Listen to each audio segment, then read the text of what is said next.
ഇന്നത്തെ രസകരമായ കാര്യം നോക്കാം. നമ്മൾ ഇതാണ്ട ഉപ്പിട്ട് സോപ്പിട്ട് അല്ലെങ്കിൽ വിനാഗിരിയൊക്കെ ഒഴിച്ച് കഴുകണമെന്നൊക്കെയാണ് വലിയ വിദഗ്ധരൊക്കെ പറയുന്നത്. അപ്പം നമുക്ക് ശ്രദ്ധിക്കാനുള്ള ഒരു കാര്യം എന്ന് പറഞ്ഞാൽ, നമുക്ക് ഉപ്പും വിനാഗിരിയൊക്കെ ഇട്ട് കഴുകിയാൽ അതിൻ്റെ പുറമേയുള്ള അല്ലെങ്കിൽ അകത്ത് പറ്റിപ്പിടിച്ചിരിക്കുന്ന കെമിക്കലുകൾ, രാസപദാർത്ഥങ്ങളൊക്കെ കഴുകിപ്പോകും. പക്ഷേ നമ്മളിവിടെ ശ്രദ്ധിക്കേണ്ടത് എന്താ, ഇന്ന് ഏതുണ്ട് സാധാരണഗതിയിലുള്ള മാവും പ്ലാവും എല്ലാം, തെങ്ങ് ഉൾപ്പെടെ എല്ലാം ടീൻറ്റുടിയും അതും ഇതുമൊക്കെ ആയി വന്നു കഴിഞ്ഞു. അപ്പം നമ്മൾ ശ്രദ്ധിക്കാനുള്ളതെന്ന് വെച്ചാൽ, ഈ ഹൈബ്രിഡ് ടെക്നോളജി വെച്ച് അതിൻ്റെ DNA വരെ മാറ്റങ്ങൾ വരികയാണ്. വളരെ വേഗത്തിൽ ഒരു സസ്യം വന്ന് കിളിച്ച് അതിൻ്റെ പ്രായം എത്തുന്നതിന് മുമ്പ് അതിൻ്റെ അടുത്ത തലമുറ വന്ന് വളരെ വേഗം നശിച്ചു പോകുന്നതാണ്. അപ്പം മനുഷ്യനുമൊക്കെ അങ്ങനെ മതിയോ?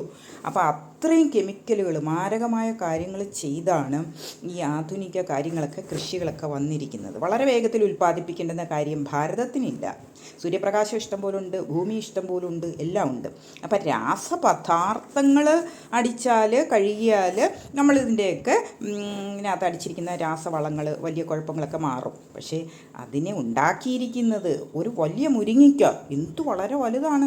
അതുപോലെ തന്നെ ഓരോ പദാർത്ഥങ്ങളും, ഇപ്പം സാമ്പാർ വെക്കാനുള്ള സാധനങ്ങൾ എല്ലാം പച്ചക്കറി, ഞാൻ ഉൾപ്പെടെ, നിങ്ങളുൾപ്പെടെ, ഈ കേൾക്കുന്നവരുൾപ്പെടെ ഇന്നത്തെ ലോകം ഭക്ഷിച്ചു കൊണ്ടേയിരിക്കുകയാണ്. പിന്നെ നമ്മൾ കുറ്റം പറഞ്ഞിട്ട് കാര്യമുണ്ടോ?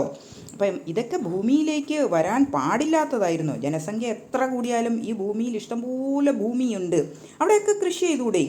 ഇന്ത്യയിൽ തന്നെ എന്തുമാത്രം ഭൂമിയാണ് ഉള്ളത്. രാസപദാർത്ഥങ്ങളൊക്കെ അടിക്കാം, ഒരു പരിധിവരെയൊക്കെ അടിക്കാം. പക്ഷെ നമ്മൾ പഴയ പുറമോട്ടൊന്ന് നോക്കിയാൽ എങ്ങനെയാണ് കൃഷി ചെയ്യേണ്ടുന്നതെന്നും ഉള്ളത് കാര്യങ്ങളും ഉണ്ട്.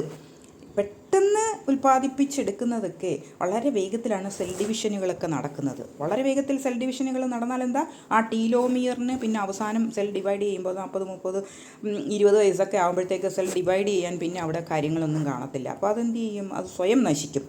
അപ്പോൾ പല രോഗങ്ങൾക്കും കാരണം ഞാൻ ഉൾപ്പെടെയുള്ള, നിങ്ങളുൾപ്പെടെയുള്ള ഈ സമൂഹം തന്നെയാണ്, അല്ലേ? നാനോ ടെക്നോളജിയും എല്ലാം നമുക്ക് കൃഷിയിലേക്ക് കൊണ്ടുവരരുത്. കൃഷി എന്ന് പറയുന്നത് വായുവും ആഹാരവും ജലവും നമ്മൾ വളരെയധികം ശ്രദ്ധിക്കണം. ഇനി വരും തലമുറകൾ നന്നായി വരും. അല്ലാതെ ഇന്നത്തെ തലമുറയൊക്കെ അങ്ങ് പോയി, ആരെയും നോക്കണ്ട, എല്ലാമൊക്കെ കുഴപ്പത്തിലേക്കൊക്കെയാണ്. അപ്പം ജനസംഖ്യ വർദ്ധിക്കുന്നതിനുമൊക്കെ, ജനങ്ങൾ നിലനിൽക്കുന്നതിനും അവൻ്റെ ബുദ്ധി വർദ്ധിക്കുന്നതിനുമൊക്കെ നമ്മൾ എന്ത് ചെയ്യണം? നാടൻ രീതിയിലുള്ള കൃഷിയിലേക്ക് കടക്കണം. നാടൻ എന്ന് പറഞ്ഞാൽ എന്താണ്?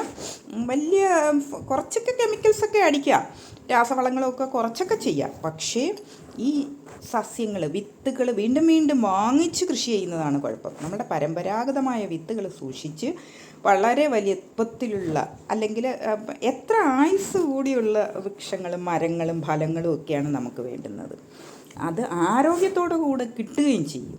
അപ്പം ഞാനുൾപ്പെടെയുള്ള, നിങ്ങളുൾപ്പെടെയുള്ള സമൂഹം മൊത്തം കുഴപ്പമാണ്. അപ്പോൾ ഇന്നത്തെ ഈ ചിന്താവിഷയത്തോടെ കൂടി